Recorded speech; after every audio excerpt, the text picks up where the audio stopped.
Hello students, welcome to my YouTube channel progressive educational point. आज के इस video में हम बात करेंगे collection of ISC poems, reverie book से लिया गया poem the darkling thrush written by Thomas Hardy in 1899।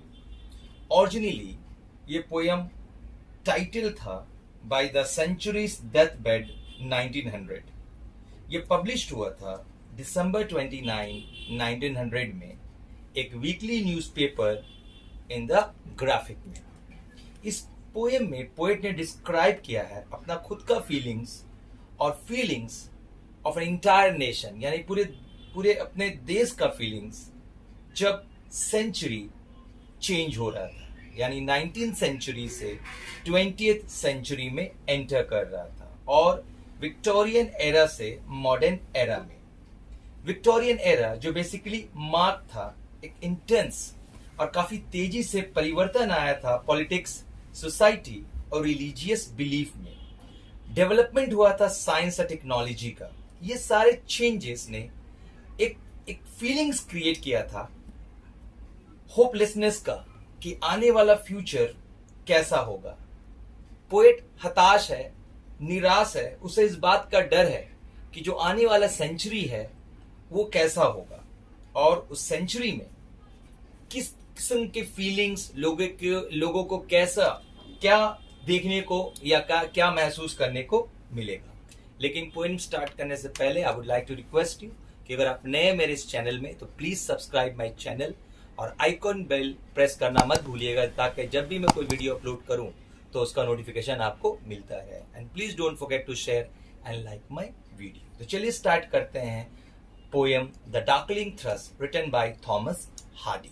तो पोएम स्टार्ट करने से पहले हम पोएम को एनालाइज कर लेते हैं। The darkling thrust, darkling basically means darkness. A thrust is a name of a singing bird, एक सिंगिंग बर्ड का नाम है। तो चलिए सबसे पहले हम बात करते हैं पोएम के फॉर्म के बारे में। तो पोएम के जो फॉर्म है बेसिकली वो लिरिकल पोएम है, जिसमें टोटल 4 स्टैंजा है और हर स्टैंजा 8 लाइन का है। जो थीम है पोएम में पोएट ने, जो बेसिकली पोएट बताना चाहते हैं वो है डिसोलेट एंड होप। एक तरफ पोएट बहुत उदास है, हताश है, निराश है, लेकिन दूसरे तरफ उसे उम्मीद है कि आने वाला वक्त में कुछ उम्मीद के किरण, कुछ होप, कुछ अच्छे वक्त उसे अवश्य देखने को मिलेगा। इस पोएम में पोएट थॉमस हार्डी ने यूज किया है अपना खुद का कुछ कलेक्शन ऑफ वर्ड्स को, जिसको हम डिक्शन कहते हैं, अपना खुद का चॉइस ऑफ वर्ड्स को, जैसे कि outleant, blast, B ruffled, spectre grey. वो इस पोएम के स्कीम के हिसाब से, राइमिंग स्कीम के हिसाब से या पैरामीटर के हिसाब से उन्होंने कुछ वर्ड्स को एडजस्ट किया है। तो चलिए अब हम poem line by line explanation करते हैं द डार्कलिंग थ्रश। तो टोटल 4 स्टैंजा है। तो पहले हम रीड करेंगे पहला stanza. I leant upon a coppice gate when frost was spectre grey and winter's dregs made desolate the weakening eye of day. The tangled bine stems caught the sky like strings of broken lyres, and all mankind that haunted night had sought their household fires। तो चलिए start करते हैं इसका Hindi explanation. तो पहला stanza जो basically 19th century का and है, कुछ घंटों में 19th सेंचुरी खत्म होगा और नई शताब्दी, एक नई सेंचुरी स्टार्ट होने वाला है और नरेटर इस वक्त खड़ा है upon a coppice gate. कॉपाइक basically हम बोल सकते हैं कि एक एरिया होता है वुडलैंड का, एक जंगल कह सकते हैं, और गेट मींस एंट्रेंस। तो यहाँ एंट्रेंस मींस दैट एंट्री होने जा रहा है एक नया सेंचुरी में। लेकिन यहाँ पर एक जंगल के एंटर के सामने एक गेट है और उस गेट में आप जंगल में एंटर करोगे। तो नरेटर खड़ा है, आई leant upon a coppice gate, यानी नरेटर खड़ा है एक वुडलैंड, एक फॉरेस्ट के बिल्कुल एंट्री पे, गेट पे, और वो बहुत थका हुआ है। लेंट का मतलब हम कह सकते हैं that he was quite tired, बहुत डिजेक्टेड है, हताश है, क्योंकि 19th सेंचुरी एंड होने जा रहा है और एक नया सेंचुरी स्टार्ट होने जा रहा है।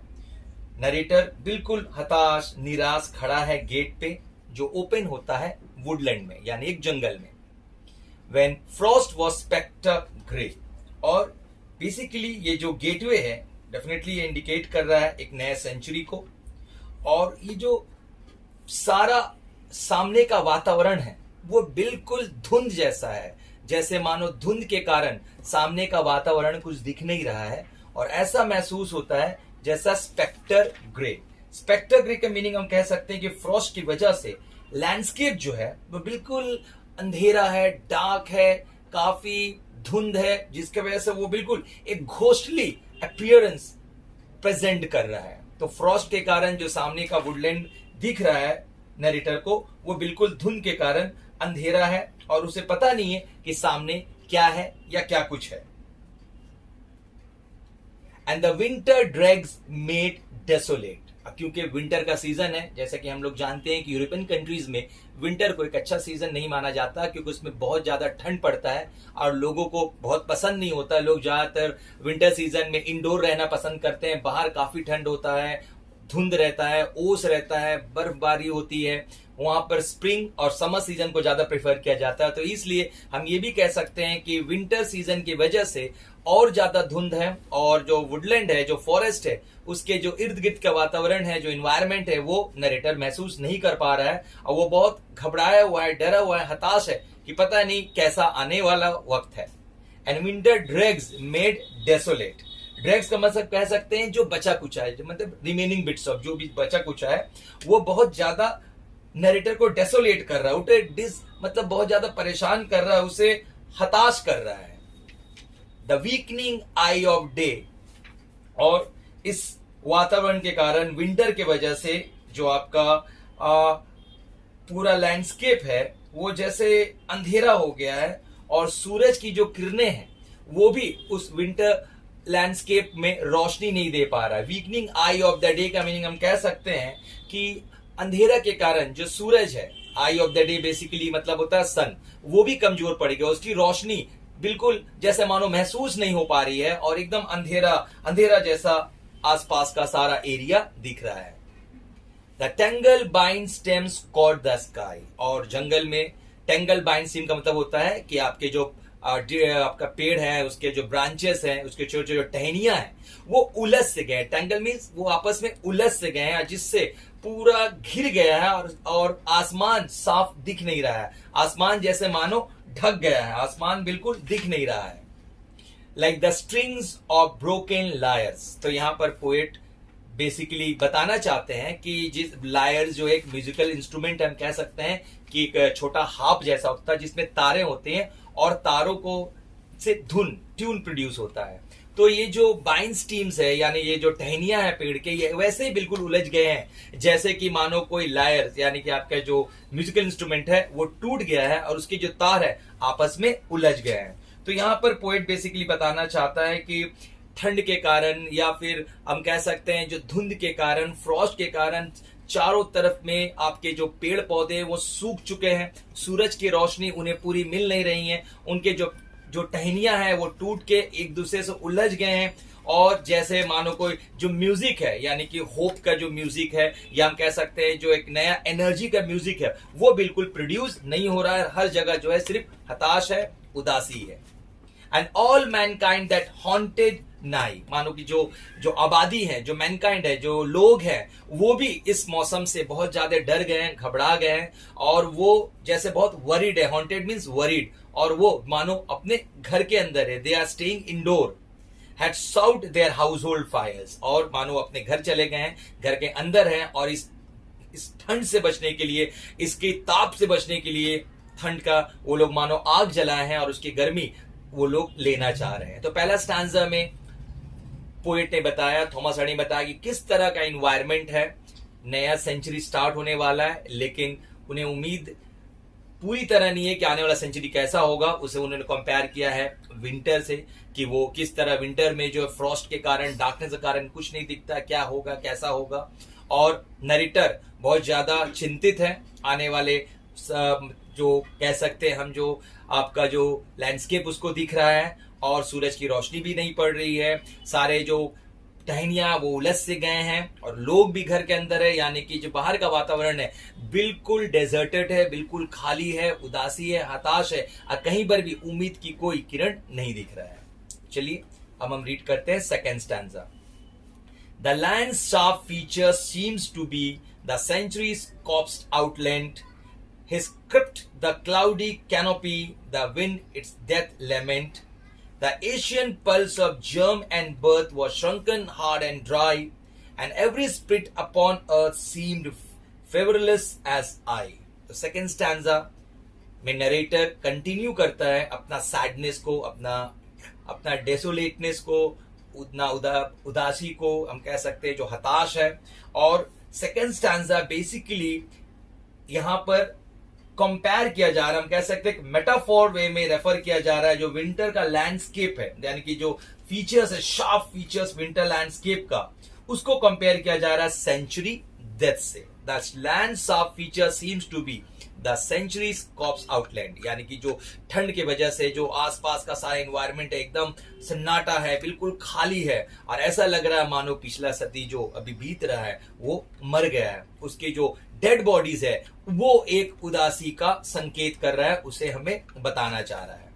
His crypt the cloudy canopy, crypt का मतलब होता है बरियल प्लेसेस, क्लाउडी कैनपी का मतलब हम कह सकते हैं कि पूरा का पूरा आसमान जैसे है वो क्लाउडी है, यानी कि उदासी के कारण, डेथ के कारण चारों तरफ बिल्कुल उदासी फैला हुआ है। ऐसा लग रहा मानो कि कब्रिस्तान के तरह, जहां कब्र पे कब्र सिर्फ दिख रहा है और कहीं भी कोई खुशी के एक कड़ी भी दिखने को नहीं मिल रहा है। The ancient pulse of germ and birth was shrunken hard and dry. इन दो लाइन में नरेटर कहते हैं कि मानो ऐसा लग रहा है कि स्प्रिंग सीजन ने अपना जो असर है वो दिखाना ही छोड़ दिया, जबकि स्प्रिंग सीजन बेसिकली इंडिकेट करता है होप को। लेकिन यहां मानो स्प्रिंग सीजन में जो नए नए आपके सीड्स ग्रो करते हैं, जो जर्मिनेशन होता है, वो जर्मिनेशन भी मानो बिल्कुल रुक गया है, थम गया। पल्स का मतलब हम बोलते हैं फोर्स, जर्म एंड बर्थ का मतलब हम कह सकते हैं जहां से जो चीज ग्रो करता है, यानी सीडलिंग्स जो है वो जर्मिनेट करता है। लेकिन यहां पर सब कुछ रुक गया, थम गया है और वो संकन हार्ड एंड ड्राई, जो सीड्स काफी सॉफ्ट होना चाहिए था, मॉइस्चराइज होना चाहिए था, वो बिल्कुल हार्ड हो गया है। शंकन मतलब उनका साइज जो है वो भी बहुत छोटा हो गया है, ड्राई है, सूखा है। And every spirit upon earth seem fervourless as I. और नरेटर कहता है कि मानो जो भी जीवित चीज है, जो भी लिविंग थिंग्स है, हर वो चीज जो अभी आसपास है, जो इस सदी का है, वो जानो ऐसा लग रहा है कि उन्हें अब उनके अंदर पैशन नहीं है, उनके अंदर डिजायर नहीं है, मानो उन्होंने इंटेंसिटी अपना खो दिया है और सिर्फ नाउमीदी, हताश और बस घबराहट, डर हर तरफ दिख रहा है। यानी पिछला सदी जो जा रहा है उसकी मानो कि जो शव यात्रा निकला है, अंतिम यात्रा निकला है और हर तरफ सिर्फ डेड बॉडीज की तरह महसूस किया जा रहा है। चलिए अब थर्ड स्टैंजा पढ़ते हैं। At once a voice across among the bleak twigs overhead in a full hearted even song of joy illimited, an aged thrush frail, gaunt and small, in blast beruffled plume, had chosen thus to fling his soul upon the growing gloom. तो अब हम लोग shift होते हैं third stanza में। Third stanza में जो tone है पोयम का वो चेंजेस होता है। अब वो डेसोलेशन से होप की तरफ आता है। पहले दो स्टैंजा में पोएट ने डेसोलेशन को आगे रखा था, हताश, नाउमीदी, घबराहट, वरी, ये सब था। लेकिन थर्ड स्टैंजा में अब उम्मीद को पोएट आगे ला रहा है और पोएट कहते हैं एट वंस यानी अचानक, अ वॉइस अरोज अमंग यानी उन्हें अचानक एक आवाज सुनाई देती है, अचानक उन्हें एक आवाज आता है। नरेटर जो है उन्हें एक आवाज सुनाई देता है। द ब्लीक ट्विग्स ओवरहेड, ऊपर के पेड़ के एक ब्रांच के टहनी से उसे कुछ एक आवाज सा सुनाई देता है। In full hearted even song का मीनिंग कह सकते हैं नॉर्मली जो चर्च में कैरोल्स बजते हैं या कैरोल गाए जाते हैं, जो इवनिंग में बेसिकली जब हम लोग चर्च जाते हैं, गॉड को वर्शिप करते हैं, जो कैरोल्स गाए जाते हैं, जो सॉन्ग होता है उन्हें हम कहते हैं इवनिंग सॉन्ग। तो मानो जैसे पूरे जोश के साथ फुल हार्टेड कोई इवनिंग सॉन्ग गा रहा है, ऑफ जॉय इनलिमिटेड, यानी जिसका कोई लिमिटेड नहीं है, कोई लिमिट नहीं है, अनलिमिटेड जॉय उस गाने में, उस सॉन्ग में नरेटर को महसूस होता है। नरेटर सोचता है कि इस हताशना में, इस उदासी में, इस सन्नाटा में, इस वीरान मतलब आपका विंट्री लैंडस्केप में ये उम्मीद की किरण कहां से आ गई। वो सोच रहा है कि ये गाना कहां से आ रहा है, गाना कौन गा रहा है। और जब वो अपने सर उठा के ऊपर देखता है, पेड़ के एक टहनी में एन एजेड थ्रश, यानी एक बूढ़ा सा, एक बहुत उम्रदराज थ्रश यानी जो सिंगिंग बर्ड है, वो बैठा है। Frail, gaunt and small. Frail means बहुत ही कमजोर है, फ्रेल मीन्स वीक या फीबल बोल सकते हैं। गाउंट, गाउंट मतलब बहुत दुबला पतला सा है, एंड स्मॉल, छोटा सा, एक एजेड थ्रश बैठा है। और अपने फिजिकल अपीयरेंस के विपरीत, जबकि उसे डरा होना चाहिए था, घबराना होना चाहिए था, क्योंकि बहुत उम्र दराज है, बूढ़ा हो चुका है, छोटा है, कमजोर है, लेकिन फिर भी वो अपने फिजिकल अपीयरेंस के विपरीत वो बहुत खुश है। वो मानो जैसे होप का सॉन्ग लगातार गा रहा है। In blast B ruffled plume had chosen thus to fling his soul upon the growing gloom, यानी कि उदासी है, ग्लूम है, सन्नाटा है, और ब्लास्ट बी रफल्ड, ब्लास्ट मतलब तेज हवा, तूफान के कारण उसके जो पंख है, प्लू मतलब होता है आपका फेदर्स, वो बिल्कुल डिसऑर्डर हो गए। बी रफल्ड मतलब बिल्कुल डिसऑर्डर हो गए, बिखरे हुए हैं, लेकिन इसके बावजूद भी वो रो नहीं रहा, वो कंप्लेन नहीं कर रहा है। Had chosen is to fling his soul, वो अपने आत्मा को उम्मीद से भर के रखा। उसे उम्मीद है कि डेफिनेटली मौसम बदलेगा, नई सदी सबके लिए पॉजिटिविटी लाएगा, सबके लिए उम्मीद लाएगा, और इसीलिए लगातार वो लोगों में इस उम्मीद को भरने का कोशिश कर रहा है। तो चलिए अब आखिरी स्टैंजा 8 लाइन पढ़ते हैं। So little cause for carolings of such ascetic sound was written on the terrestrial things afar or nigh around, that I could think they trembled through his happy good night air some blessed hope whereof he knew and I was unaware। तो last stanza में narrator कहते हैं, so little cause for carolings, यानी कि कैरोलिंग मतलब होता है आपका सिंगिंग, गाना, जो गा रहा है वो थ्रश। तो नरेटर सोचता है कि क्या वजह है, क्या कारण है कि ये इसको जरा से भी डर या खौफ नहीं दिख रहा है, ये हताश नहीं है, और आखिर इसका ये गाना गाने के पीछे क्या कारण हो सकता है। और वो कारण नरेटर को समझ में नहीं आ रहा। ऑफ सच एक्साइटिंग साउंड, यानी इतना खूबसूरत, इतना जॉयफुल, इतना उम्मीद से भरा हुआ, इतना जॉयफुल गाना ये जो गा रहा है ये बर्ड, आखिर ये क्यों गा रहा है, आखिर इस गाने के पीछे क्या कारण है। Was written on the terrestrial thing, तो ये जो टेरेस्ट्रियल थिंग्स यानी रेफरिंग टू दैट बर्ड थ्रस, ये आखिर क्या देख लिया या इसे क्या पता चल गया जिसकी वजह से ये हताश नहीं है, ये डरा हुआ नहीं है, और ये लगातार ये गाना गा रहा है और लोगों में उम्मीद जगाना चाह रहा है। अफार और नाई अराउंड, यानी आसपास इसने क्या देख लिया है, क्या इसे महसूस हो गया है, ये किसी भी स्थिति में गिव अप नहीं कर रहा है, ये डर नहीं रहा है, और ये लगातार होपफुल गाना गा रहा है। That I could think they trembled through his happy good night air, so some blessed hope whereof he knew that I was unaware, यानी कि यहाँ नरेटर कह रहा है हमको नहीं पता, I was unaware, हमको नहीं पता कि आखिर इसके गाना में ये उम्मीद क्या है। ये शायद इसको पता है और यही जानता है कि, लेकिन हाँ ये श्योर है कि ये उम्मीद का गाना है, ये अभी भी इस बात के लेके ये इसको खुशी है कि ये फिर से लोगों के अंदर सब कुछ ठीक हो जाएगा। इसने अपने गाना से मानो पूरे रात को भर दिया है, हैप्पीनेस से भर दिया है, और डेफिनेटली इसको कुछ होप ब्लेसिंग्स के तौर पे मिला है।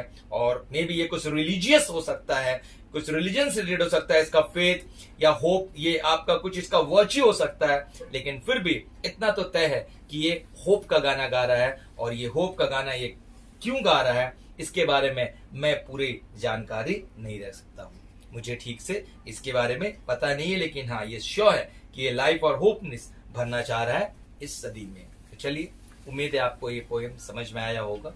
मैंने इस पोएम को हिंदी में आपको समझाने की कोशिश की है डेफिनेटली, एंड आगे भी मैं इसी तरह का पोएम अपलोड करता रहूंगा। Keep on watching my channel, hope you like my